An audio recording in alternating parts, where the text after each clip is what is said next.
শুক্রবার সকালে কেন্দ্রীয় কার্যালয়ে সমসাময়িক বিষয় নিয়ে সংবাদ সম্মেলন করে বিএনপি।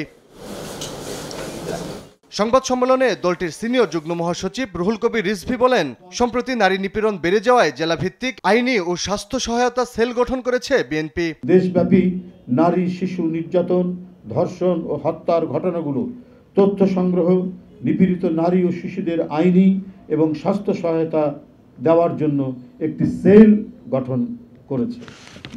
এই সেলের নাম দেওয়া হয়েছে নিপীড়িত নারী ও শিশুদের আইনি ও স্বাস্থ্য সহায়তা সেল। এই কেন্দ্রীয় সেলের দুইজন সমন্বয়কারী, একজন ব্যারিস্টার কায়সার কামাল, আরেকজন ডাক্তার রফিকুল ইসলাম।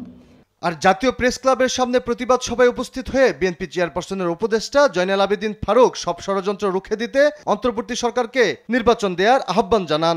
এমন ঐক্য আমরা চাই, এই ঐক্যের মধ্য দিয়ে বাংলাদেশে ডক্টর ইউনূস একটি নির্বাচন দিয়ে দেন। কারণ আপনি আর পারছেন বলে আমি না, জনগণ বলা শুরু করেছে, ষড়যন্ত্র শুরু হয়েছে। এই ষড়যন্ত্র রুখতে হলে প্রয়োজন নির্বাচন। আর মাগুরায় ধর্ষণের পর শিশুর মৃত্যুর ঘটনার সঙ্গে জড়িতদের শাস্তির দাবিও জানান তিনি। আলী আক্কাস, আকাশ, দেশ টিভি, ঢাকা।